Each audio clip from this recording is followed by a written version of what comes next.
Hello friends, today I'll discuss why 1 to 2 trades per day is optimal, especially on small time frame. মানে আমরা দিনে কেন 1 থেকে 2টাই মাত্র ট্রেড আমরা নিব, কেন বেশি ট্রেড নিব না সেটা নিয়ে আজকে আলোচনা করব। এখন দেখেন, আমরা অনেকেই মনে করি যে বেশি ট্রেড মানে বেশি প্রফিট, বেশি টাকা। তো আজকে আপনাদের এই ভ্রান্ত ধারণাটা আজকে ভেঙে দিব। কিভাবে আমরা বুঝবো যে মার্কেট হচ্ছে কিভাবে, মানে ডিটেলস বলবো এই ভিডিওতে, যে 1টা বা 2টা ট্রেড যদি আপনি বা সর্বোচ্চ 3টা ট্রেড যদি আপনি নেন, সেটাই আপনার জন্য অপটিমাল এবং সেটাই সবচেয়ে ভালো।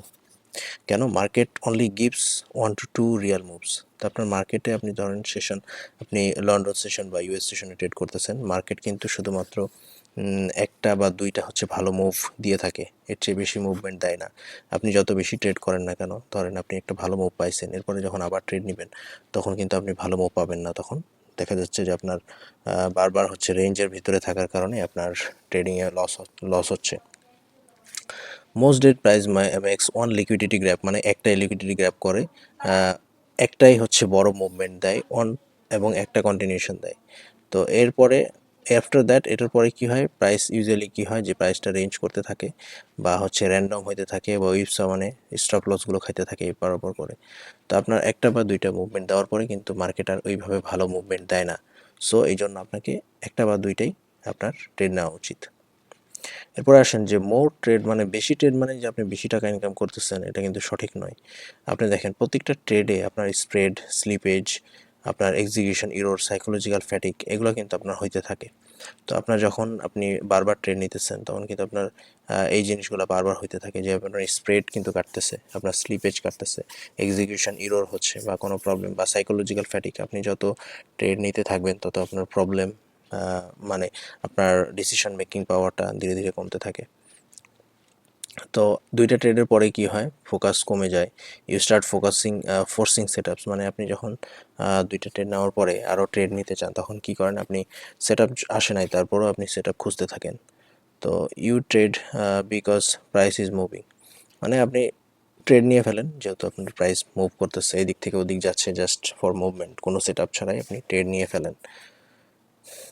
ওকে, এরপরে আসি যে আমরা আসলে ট্রেডিং করি ম্যাক্সিমাম হচ্ছে আইসিটি এবং এসএমসি সেটআপ বা প্রাইস অ্যাকশন ধরে আমরা ট্রেড করি। প্রাইস অ্যাকশন রেয়ারলি হচ্ছে ফর্ম করে, প্রাইস অ্যাকশন কিন্তু সবসময় ফর্ম করে না।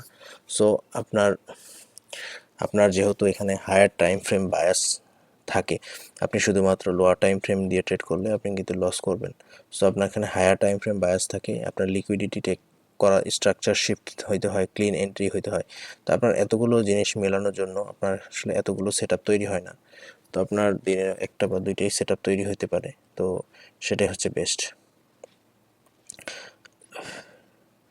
আচ্ছা, ওকে, আপনি যদি বেশি ট্রেড করেন তার মানে আপনি আসলে আইসিটি বা এসএমসি, স্মার্ট মানি বা প্রাইস অ্যাকশন যেটাই বলেন, আপনি কিন্তু সেটা ফলো করতেছেন না।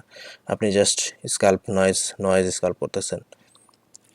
তারপর risk math, over trading, risk per trade 1%, 6 trades per a day, 3 losses in a row, -3%, one emotional mistake after that, blown discipline.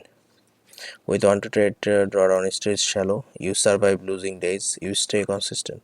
তো আপনার যদি যখন 1টা বা 2টা আপনি ট্রেড নিচ্ছেন তখন কি হচ্ছে, আপনার ড্রডাউনগুলো মানে কম থাকতেছে, সার্ভাইভ লুজিং ডেজ, আপনি লুজিং ডেজ সার্ভাইভ করে যাচ্ছেন। তার মানে কি, আপনার যেদিন লুজিং ডেজ হয় সেদিন দেখেছে একদিনে অ্যাকাউন্ট আপনি ব্লো করে ফেলতেছেন না, আপনি লুজিং ডেজটা সার্ভাইভ করে যাচ্ছেন। Institutions don't trade all day. তো আপনি চিন্তা করেন, আপনি যে ট্রেড করতেছেন, মার্কেটে মুভমেন্ট করায় কারা? মার্কেটে মুভমেন্ট করায় ইনস্টিটিউশন বা ব্যাংক অথবা হেজ ফান্ড। তো তারা কিন্তু আসলে সারাদিন ট্রেড করে না। তো আপনি কেন ট্রেড করবেন সারাদিন? আপনি সারাদিন ট্রেড করলে তো আর মার্কেটে মুভমেন্ট থাকবে না। এখন কখন মোর ট্রেড অ্যাকসেপ্টেবল? যদি আপনি পিওরলি শুধুমাত্র স্ক্যাল্প করেন, সেক্ষেত্রে আসলে প্রফিটেবল থাকাটা অনেক টাফ। তো লাস্টে ভিডিওর আমরা যদি সামারাইজ করি, you don't get paid for trading a lot, get paid for trading right. Okay, so আপনার এই দুইটা কোট মনে রাখতে হবে। তো আজকের মতো এই পর্যন্তই, সবাই ভালো থাকবেন, আল্লাহ হাফিজ।